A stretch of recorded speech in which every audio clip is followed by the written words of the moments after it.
Yep. Well, thank you very much. Good afternoon, and also good morning or good evening for those that are connected online, especially from Brazil.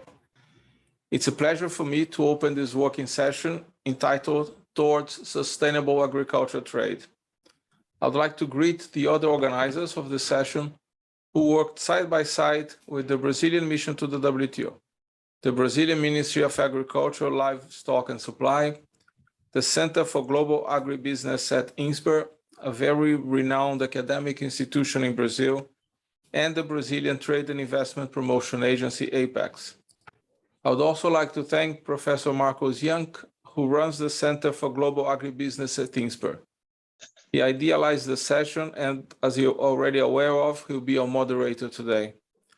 Allow me also to thank all the speakers who kindly have accepted our invitation for sharing a bit of their deep experience on sustainable agriculture. My friend, Ambassador Orlando Leite Ribeiro, Lígia Dutra, Marcelo Brito, and Juliana Lopes. We all will have the opportunity to hear today the perspectives from both the public and private sectors on Brazil's experience to promote sustainable agricultural production and trade. By any measure and standard, Brazil is an agro-environmental power. In 2020, agriculture accounted for almost half of Brazil's total exports, 48%. From January to July 2021, agribusiness exports totaled $72.7 billion, the highest value in the historical series for the period. Our agribusiness is a force for promoting global food security and environmental sustainability. It generates jobs and wealth. It contributes to hunger and poverty eradication, and it fosters sustainable development.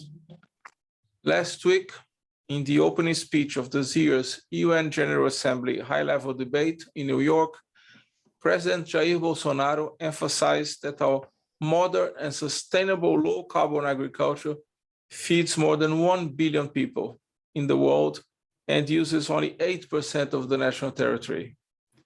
In fact, no country in the world has such a comprehensive environmental legislation as Brazil does.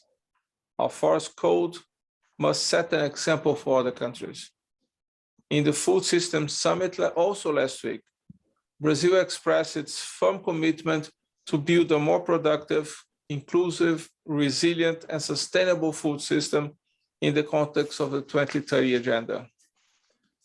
The WTO has a vital role to play in the intersection between agricultural trade and sustainability. We need to promote sustainable agricultural production and international trade, but we will also need to avoid all the new barriers and trade measures, including subsidies and sanitary and technical measures, which can be arbitrary, disguised, and unjustifiable restrictions to international trade. Brazil is ready to lead into the sustainable future of international agricultural trade and production. This panel today will shed a light on Brazil's experience on sustainable agriculture and on WTO's role and potential contributions to such an important agenda. I wish us all a very exciting and enriching working session. Thank you very much. Muito obrigado. Thank you, Ambassador. I hope that you are listening to me. You're here. It's a big pleasure to be with you. I'd like to thank all our panelists today. I'd like to welcome all the participants in this session. For Brazil, this is a very special discussion because Brazil is one of the key players in world agricultural trade.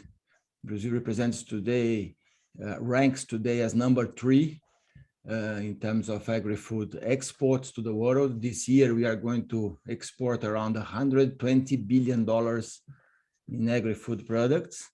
And at the same time, Brazil has the largest equatorial forest in the world, the Amazon, which represents 10% of the territory.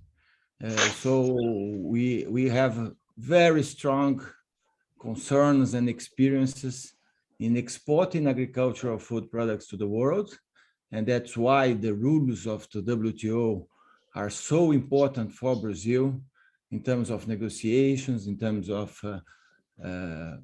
cases or dispute settlement mechanisms. So it's very important for us, the issue of how to increase trade in the world, how to liberalize agricultural trade. So those issues are extremely important for us. At the same time, we are very concerned about sustainable agricultural trade. In one side, Brazil has a few problems in terms of deforestation rates. As you know, Brazil could be seen as the villain in this area, one of the villains, because we still have very high rates of deforestation, around 1 million hectares per year.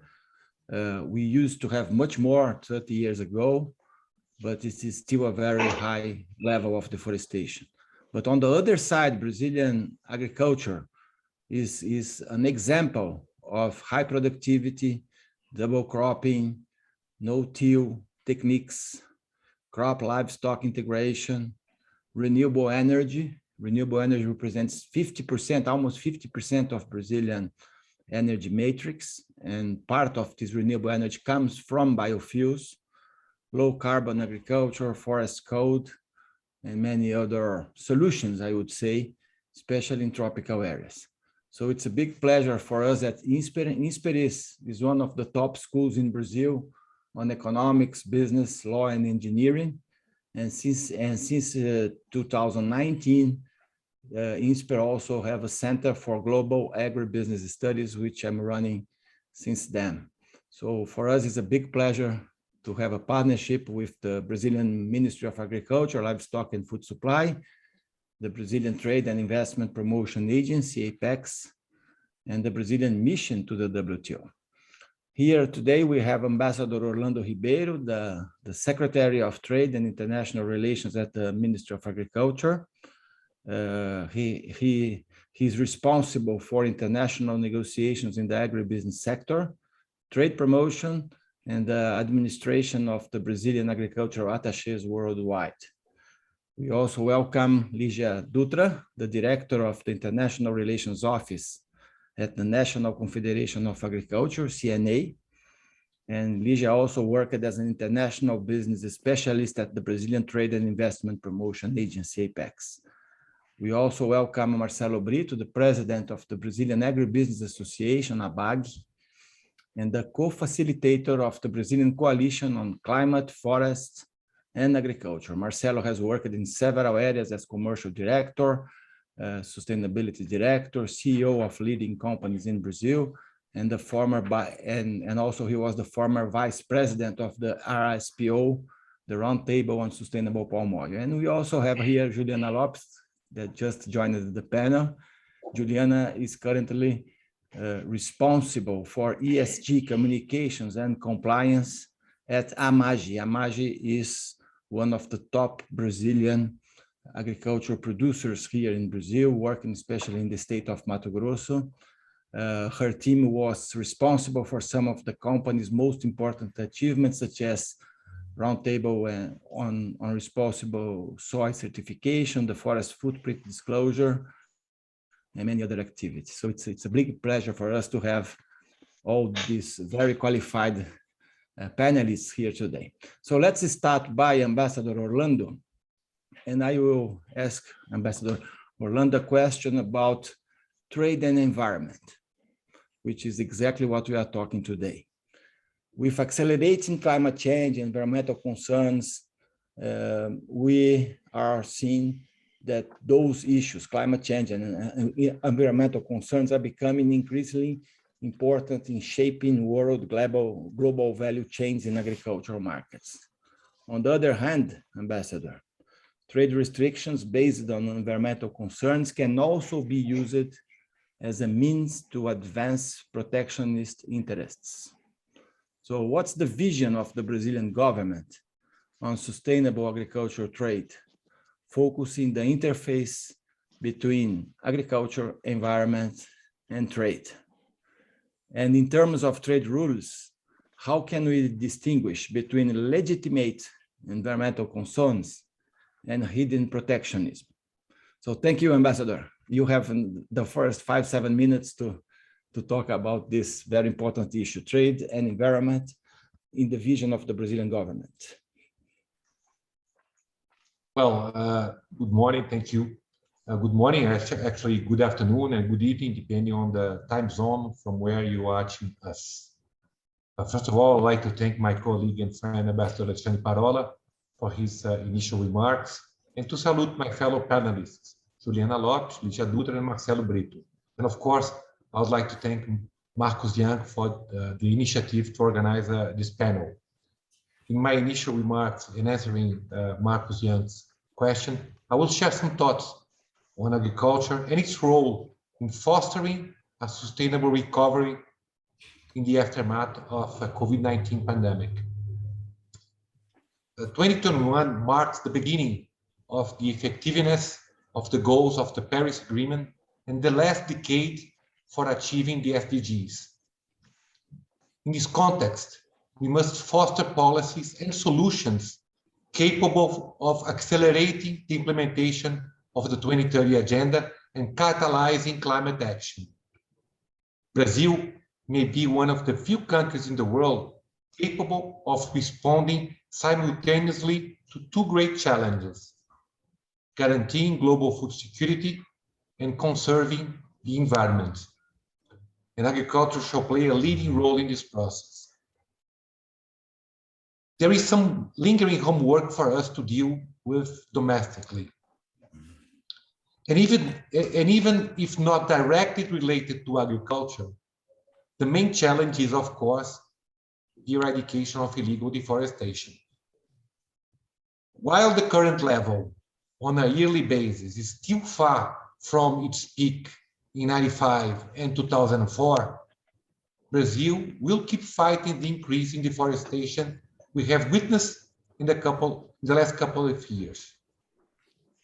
The Brazilian government is implementing concrete measures to coordinate the efforts of many different government agencies, particularly under the leadership of our Ministry of Environment. In addition, we must stress that our agricultural production is not tied to deforestation, especially the one threatening the Amazon region. The drivers of illegal deforestation are complex and mainly related to decades-old land governance issues. The associated cattle grazing is low yield and not integrated to any significant agri-food value chain. In truth, Brazil's highly productive agricultural areas are not in the Amazon.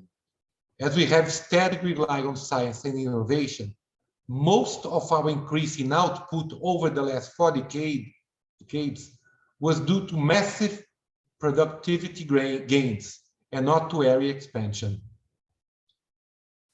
We still see science and innovation as the main factors to promote sustainable and climate-friendly agricultural production.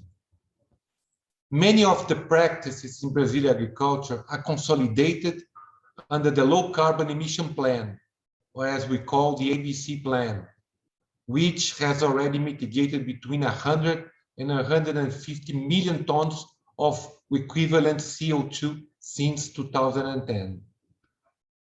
For the next 10 years, through the ABC Plus plan, we increased our ambitions, incorporating new technologies and linking low-carbon agriculture to our nationally determined commitment under the Paris Agreement.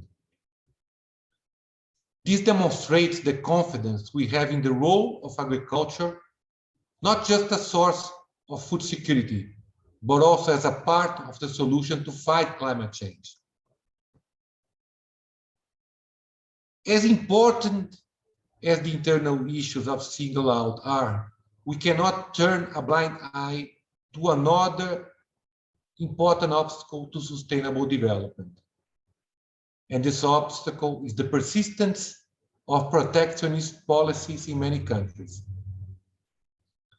A good starting point to tackle these negative parochial interests would be to immediately reduce tariff and non-tariff barriers and subsidies to agricultural products.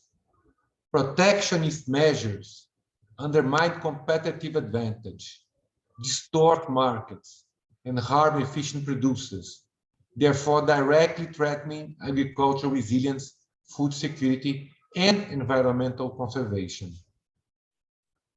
We must work together to create the conditions for an agricultural revolution in LDCs and emerging economies. The way forward is indeed to stop exposing developing countries to unfair competition from subsidized goods and denying them access to important consumer markets. I believe the WTO still has an important role to play in this context. WTO members agree with a reform in the agricultural sector 26 years ago during the Uruguay round. However, till today, many resist to complete such a reform, avoiding these discussions in the road to MC12. One cannot resort to subsidies to ensure food security or greenwashing them as eco-friendly measures. Let's remember that Brazil and other countries indicated in the CARES Group Minister Statement from June last year that the end of distorting subsidies is a top priority for the WTO reform. Colleagues, dear colleagues, Brazil has embraced the sustainable integration of our agriculture to global value chains by recognizing that we can legitimately foster parallel systems, such as local farming, family farming, and large-scale commercial production. Brazil is a living example that there is no one-size-fits-all solution. Only by allowing all productive venues to be efficient, we will be able to feed a growing world population while still respecting sustainability on its three pillars: economic, social, and environmental. And trade, as I mentioned, has a central role to play. Thank you very much. Thank you, Ambassador. Let me ask Ligia to talk about issues that are related to the private sector. Ligia is representing the National Confederation of Agriculture. So it would be very interesting to listen from Ligia on how can the WTO contribute to a more sustainable agricultural trade.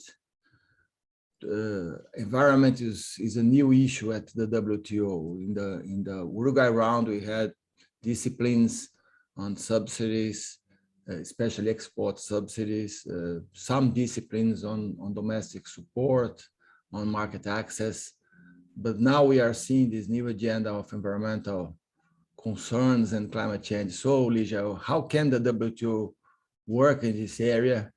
And how can national experiences, such as those of Brazil in tropical conditions, provide inputs for multilateral discussions on standards and best practices to incorporate sustainable measures, methods, and goals? And it would be interesting to listen from you also. What's the opportunity for small and medium-sized producers? Because Brazil is very well known by large commodity producers, but we also have an important number of small and medium farmers. How can those farmers integrate in the world food system, in world trade? So thank you, Ligia, for being with us. Thank you. Good morning for those here in Brazil, and good afternoon in Geneva.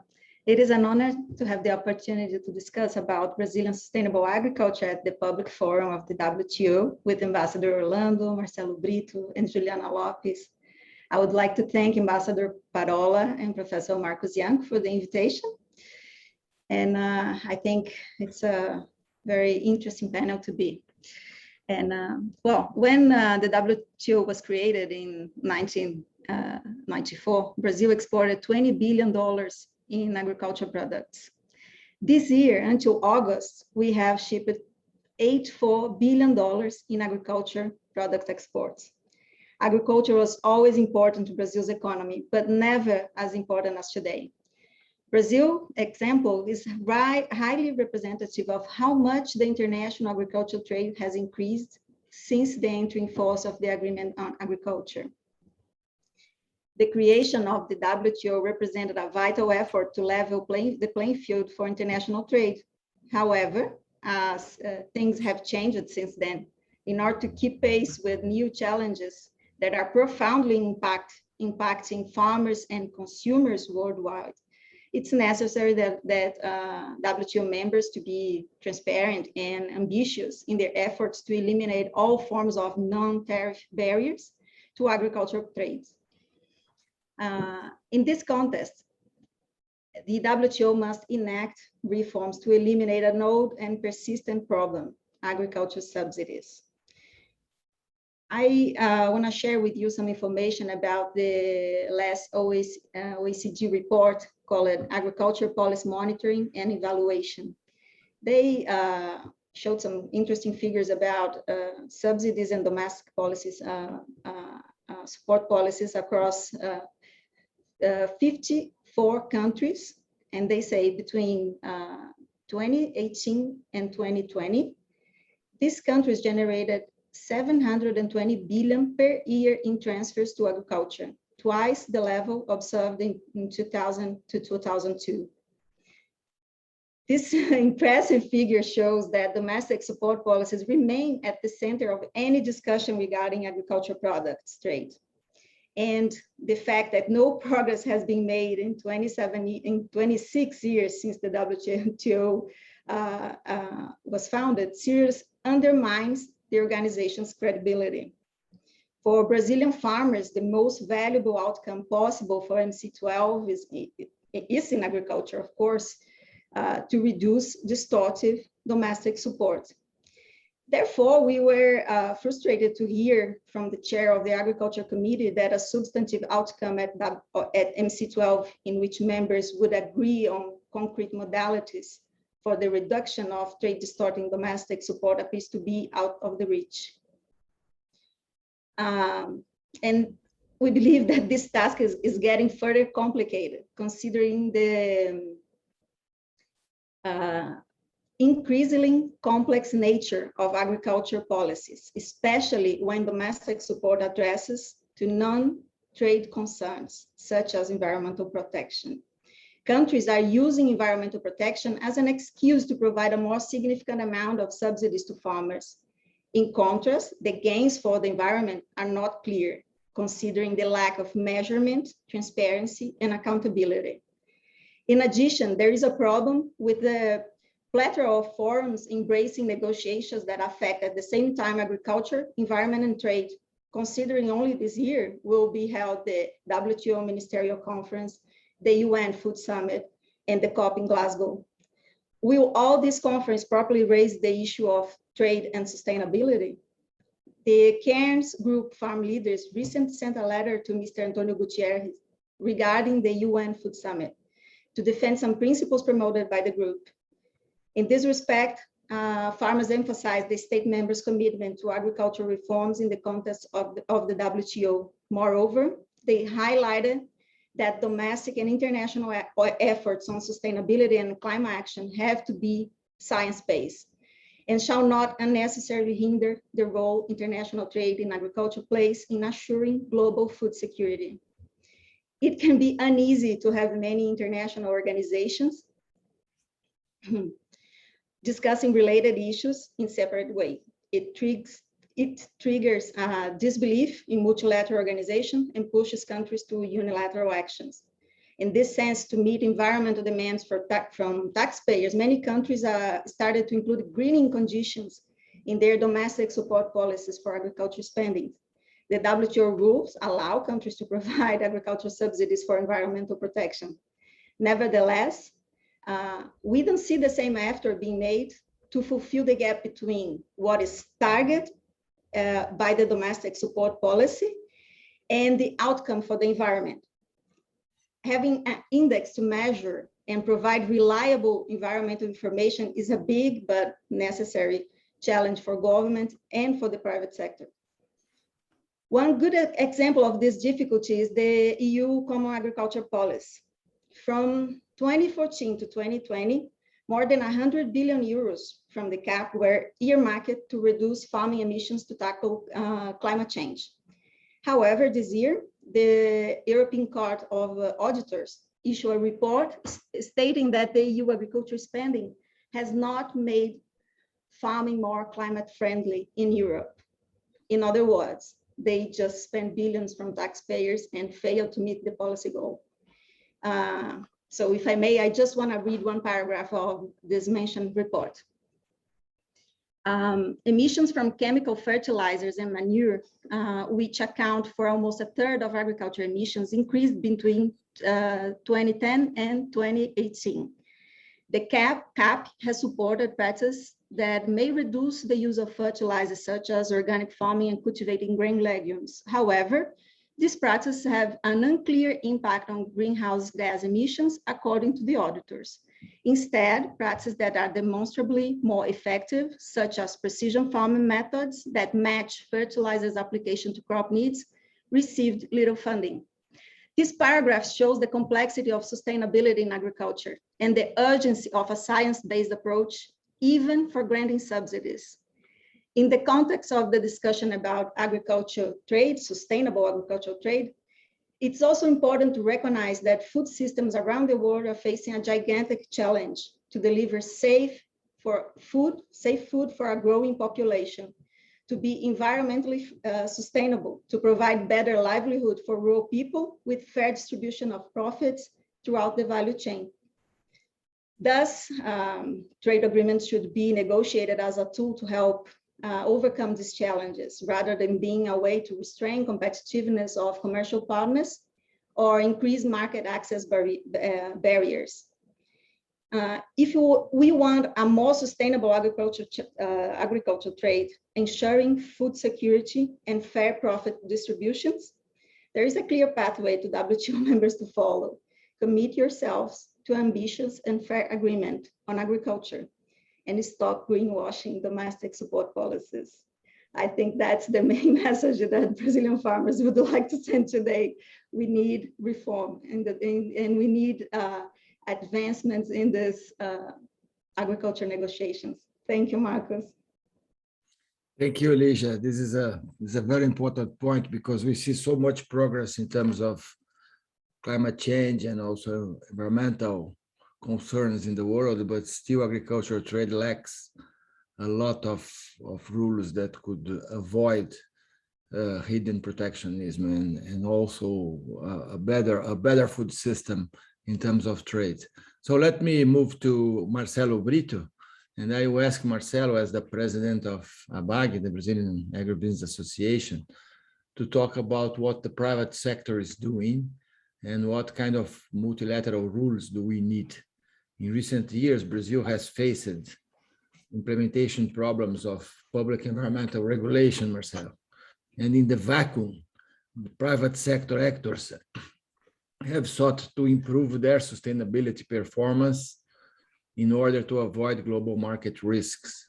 So we are seeing movements in terms of ESG compliance, zero deforestation supply chain. So many companies such as Maggi have been implementing zero deforestation supply chains with their producers, traceability, geo-monitoring, certification, restoration. So there's a lot of movement in the private sector, but not much movement on the public sector, especially in terms of multilateral rules, not only at the COP climate negotiations. We are still looking movement there, but also at the WTO. So Marcelo, what's your vision about the role of the private sector and multilateral rules? Marcos, thank you so much. Thank you, Ambassador Parola, for the invitation. My colleagues in this panel, it's very nice to be here with you. A very good morning, good afternoon, good evening to all of you who listen to us. Well, Marcos, I think in an overall base, we need to transform agriculture. We need to transform agricultural practice, not only in Brazil, but worldwide. Not only to reduce the impact on the climate and nature, but also to become more resilient. So what we have been watching lately is a series of green deals being launched in several countries worldwide. The European Green Deal, the US Green Deal. We still don't have such a kind of program in Brazil. So here we're still relying as a developing country in a series of movements and commitments being done by the private sector. Despite being the fourth largest food producer in the world and the third biggest exporter in the world, the Brazilian agriculture responds for less than 0.7% of the total world emissions. So this is a very good balance, an excellent balance. We have some unique situations that rely on the Brazilian farmers that at least I haven't seen yet in my trips over 50 countries worldwide. Each Brazilian agriculture product carries with it a part of carbon sink. And why that? Because every farm in Brazil must set aside as a forest reserve from 20% up to 80% of its property, depending on the biome where it is situated. Well, this gives us a differentiation compared to any other country in the world. Even losing, let's say, a substantial part of its private property. I have to say that this is private property. So when we set aside part of our land, we're doing this not in benefit of Brazil, but also in benefit of the planet. So it's the Brazil contribution in benefit of the planet. So we know that agriculture is crucial to economic growth. And we also know that any growth in the agriculture sector represents from 2 to 4 times a effective raising income compared to any other country worldwide.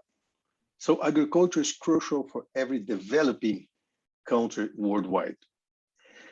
About 65% of the poorest adult working in the world, it's in the agri sector. So how do we transform the sector when we realize that for every dollar spent in rich countries like the USA and Europe, only 7 to 10 cents, look at this number, my friends, for every $1 spent on food in rich countries, only 7 to 10 cents goes directly to farmers.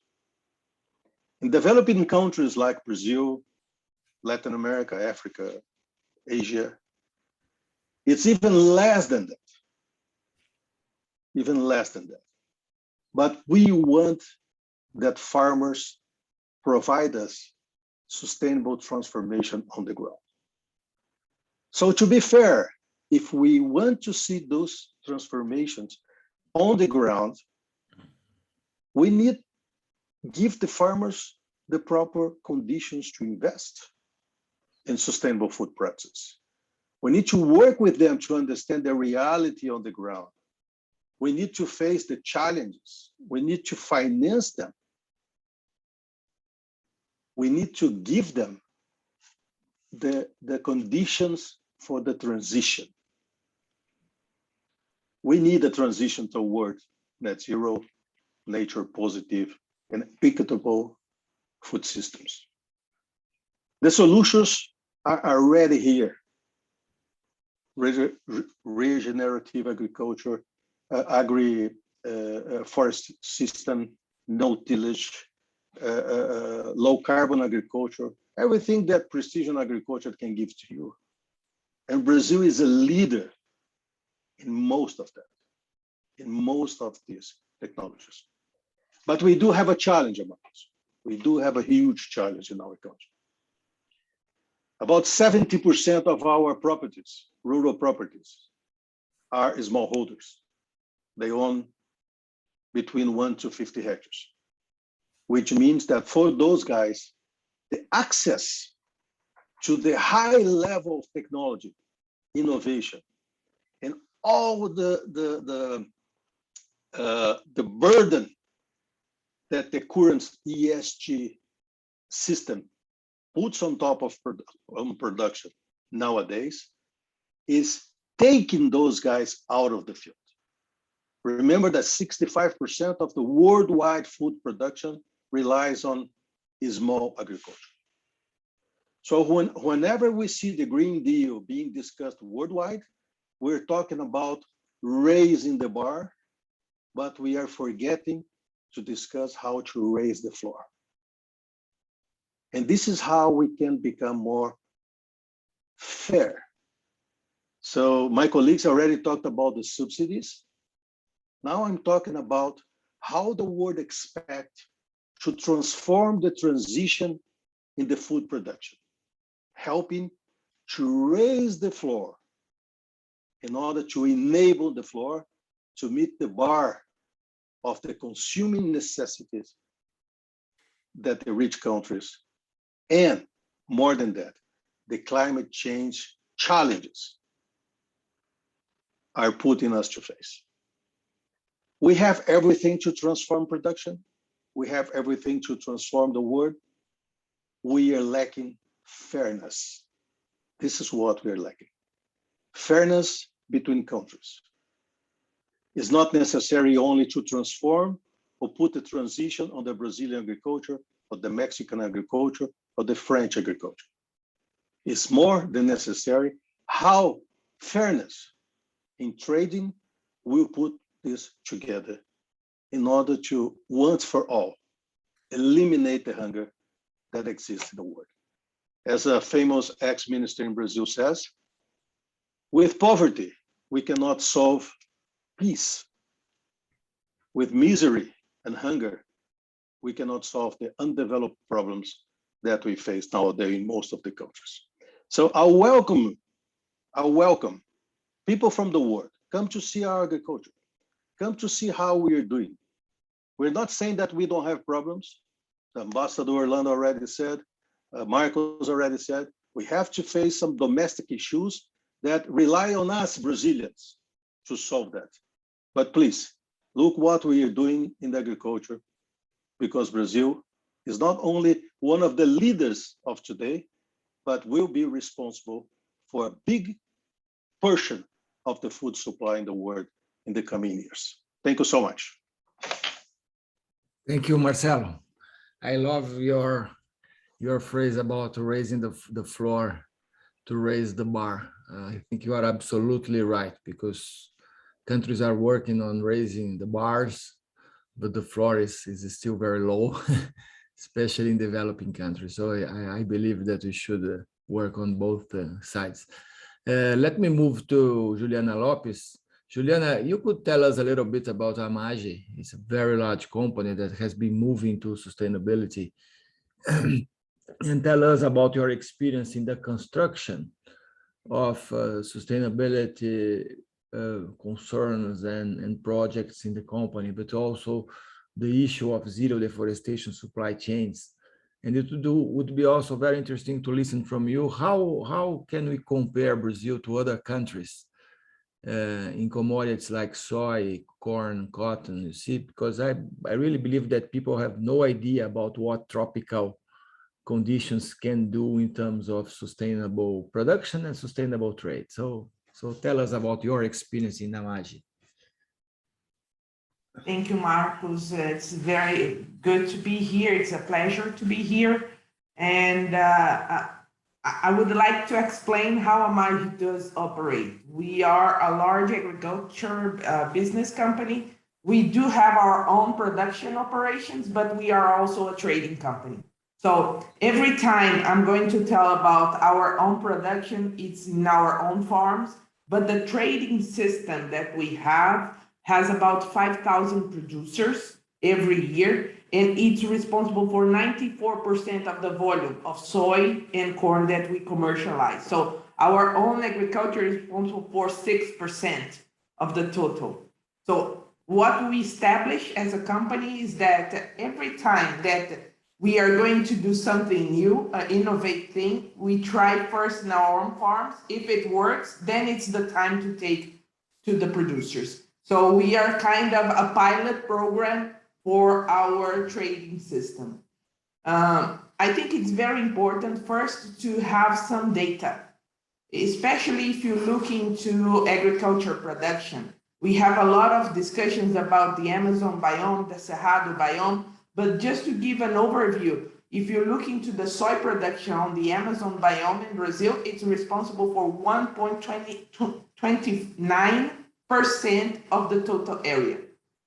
And when you think about the structure of the soy moratorium, you have only 0.02% that is non-compliance with the soy moratorium.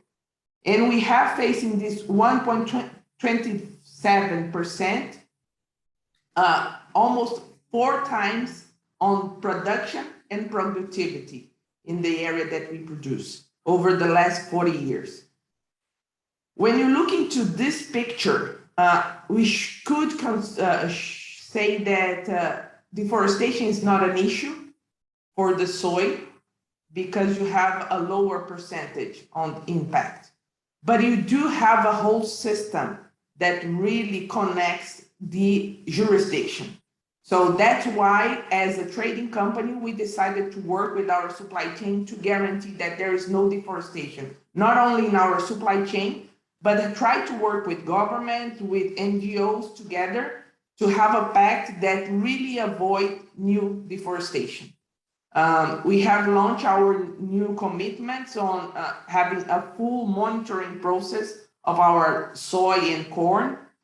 We already have 100% being monitored on the Cerrado and the Amazon biome. By the end of next year, we are going to fulfill the entire country of Brazil. And after, we are going to do that in Argentina and Paraguay. By 2025, it will be a zero deforestation conversion company. But I think it's very important that Marcelo mentioned that we have a lot of small and medium farmers. We, as a big company, we have means to do a lot of studies. So we are able to compare what we call standard to what really happens on the ground. And I think it's very good to see that when you work with very specific agriculture proposals like regenerative agriculture, precision agriculture, low carbon agriculture, as Marcelo mentions, we have very good results. So by comparing what is called standard and comparing what we do in our own farms, and that we see that most of the producers are doing already in their farms, we have a very lower footprint. If we compare, we did the study last year, if we compare our soy and corn footprint, and this, when I mention footprint, I include input production, cultivation, storage, drying, grain transportation, and the export to the ports in Europe, we can say that the soy produced in our company is 2 times lower than the soy from Ukraine, and almost 3 times lower than the soy from Canada delivered at the ports in Europe. So I think it's very important if we look into the perspective that we need to cover all the aspects of a tropical agriculture. Brazil have 2 or sometimes 3 crops in the same area. If we compare the corn production on the corn footprint with Hungary and France, it is still a little bit lower delivered on the ports of Europe and almost 2 times lower than Ukraine. So this is what a good practice of agriculture in tropical agriculture means. You really have a very good result. On cotton, if we compare the Brazilian production with US production delivered on Asian ports, is 2.5 times lower than the American one, especially because Brazil do not have irrigation. They use mostly on the production rain. And this is count a lot on the rain system. And that's why for all the producers, climate change is a very important key, because we know that we are really dependent on climate change, and we have to establish a very good pattern between the production and the conservation. This is one of the biggest portion that we have when we discuss sustainability with the producers. They know what they have to do. Sometimes they have the means, and sometimes they do not have the resources to do it.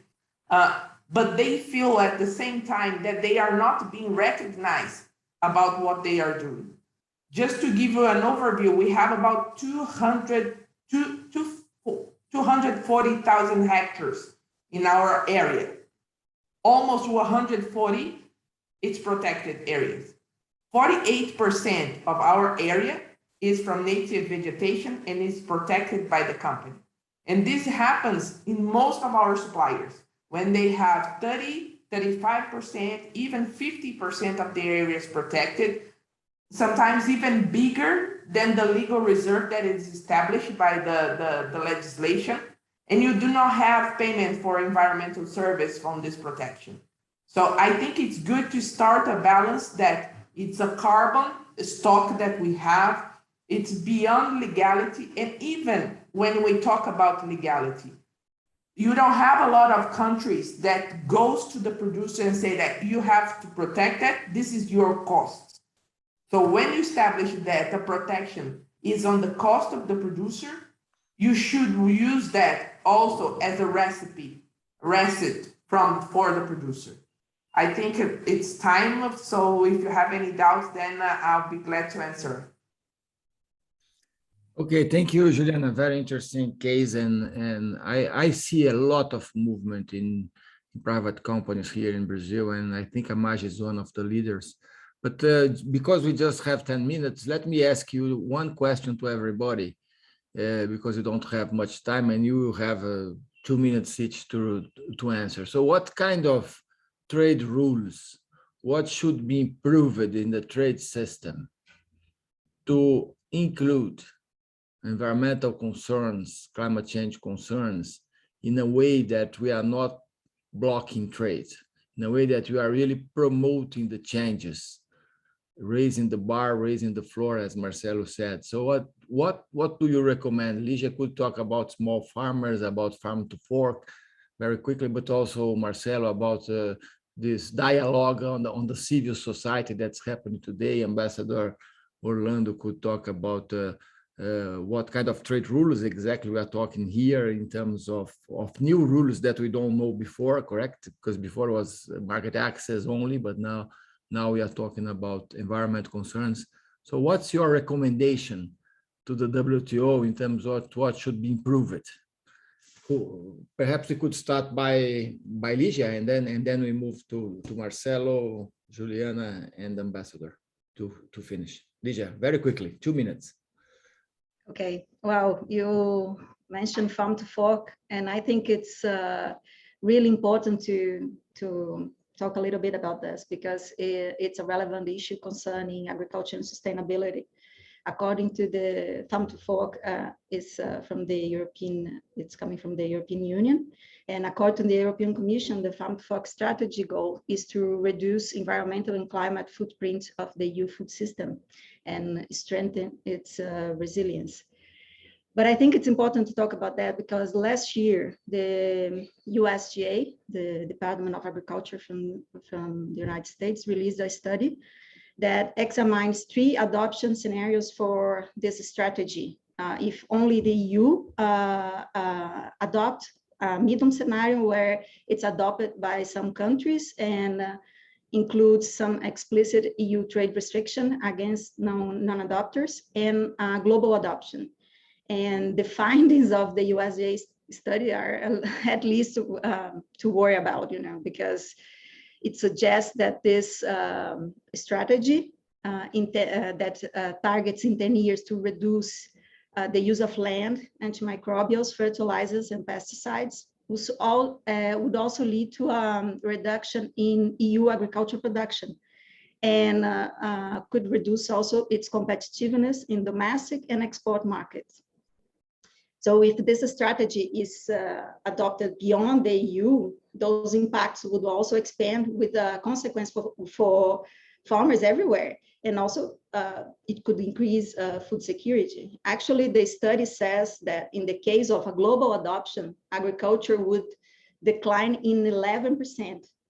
So this is really troublesome for farmers, and especially for small farmers in the developing countries. I think one thing that we could do is this kind of policy. It's important. I think the EU is doing because nobody else is doing. But we need to discuss this in a multilateral forum because developing countries should be a part of this kind of discussion. We need to take it seriously, the environmental concerns, but we can't do it just one country deciding which standard everybody should follow. Thank you.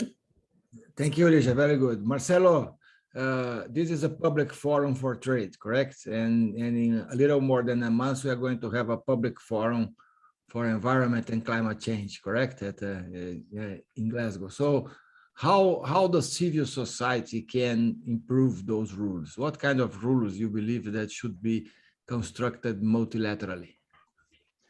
Well, Marcos, rule must be developed on top of reality. And of course, we have to watch the change of consumption and the place of consumption.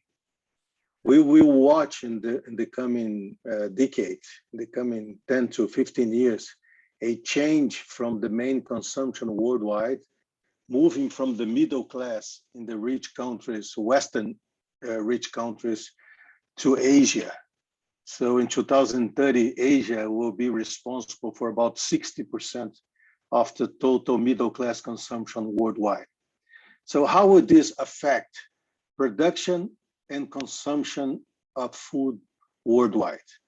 The trends is still being built in Europe and US, but the consumption will be elsewhere. How we gonna put this all together? We have to bring to the table again the 3 S's that you speak so good about it: security, safety, and sustainability. Nowadays, we see in Europe, sustainability is the first S. In China, security is the first. In some other countries, safety is the first. So the challenge that we're gonna face in Glasgow in the coming month is how to ensure that security, safety, and sustainability is well balanced in order to attend the biggest part of the world. Thank you so much for the invitation again. Thank you, Marcelo. Let me move to Juliana. Juliana, what are the messages that you would give to the WTO directors and the countries about rules, trade rules that would incorporate environment in a smooth way? I think the first thing is use a database that is recognized and internationally recognized the tropical agriculture as well. We have to establish methodologies that are based in science, but we need to recognize that agriculture changes from places to places, and this needs to be included. It's not only a legislation process. I think sometimes we discuss a lot what is legal in each country, but what are the environmental services that each country is providing should be in the list as well. But I think when we talk about the production, what origin is very important, and monitoring is very important, because then you have traceability. When you have traceability, you have a footprint. And when we talk about issues like environment, especially on climate, the footprint will give you what is the best place to produce something. Sometimes it's better to produce a type of product in one country instead of other country that has a better productivity in another product. So let's try to face exactly what is the footprint, what is the productivity that we are able to achieve in each country, and not only looking to local perspective, because we are in a global wild economy. Exactly. You are very correct, because when we see, for example, France imposing restrictions on Brazilian soy, and 98% of Brazilian soy has no link to deforestation, we have a problem, a very small problem. And when they say we are not going to buy Brazilian soy anymore, and we're going to produce our soy, they will produce 2.5 tons of soy per hectare. And we produce 3.5 tons per hectare of soy and 6 tons per hectare of corn in the same area. So we are comparing a country that will produce maximum 2.5 tons of grains, and we can produce 10 tons of grains per hectare here in tropical conditions. So this is sustainability, correct? We are using much less land than other countries. So it's a very good case. So let me move finally to Orlando Ribeiro. Orlando, you have a lot of experience leading the trade, agricultural trade area in Itamaraty, in the Ministry of Foreign Affairs, and now at the Ministry of Agriculture. What's your recommendation to the WTO in terms of incorporating environmental concerns and rules to the trade system in a way that we are not going to block trade? Well, it's a very difficult question to answer. I think everyone in this panel, we're all in the same page. There is no one-size-fits-all solution, and surely we cannot import programs and ideas that come from other regions of the world that maybe do not adapt to our realities. I don't know if we can talk about one single rule in order to assure that all countries will respect or observe a certain level of sustainability. As I said in the beginning, there's no one-size-fits-all solution. Everyone should try to find its own path. I don't know if the WTO will be able to implement a single rule to everyone. I'm kind of skeptical to that. Okay, so thank you very much. It's 9:30 now. It's very good discussion. I would love to have an extra half an hour to continue our conversations, but really we don't have this time. I'm also very sorry because I heard that some people had problems to enter in the WTO access here, but they entered after 20 minutes. So I hope that everybody could see this panel and could also have the panel registered and could see lately. But thank you very much, Orlando, Marcelo, Ligia, Juliana. I think it was a very rich discussion. I think this is probably the most important topic for Brazilian agriculture today. It's the link between trade and environment, because those two areas are the key areas that will represent the growth of Brazilian agriculture in the future. In one side, trade; on the other side, environmental concerns. And these two things need to move together. So thank you very much for all of you. And I hope that we have other opportunities in the future at the WTO to talk about trade and environment. Thank you. And thank you to all of you that have been assisting our panel, and very especially to Ambassador Parola and the WTO team in Geneva.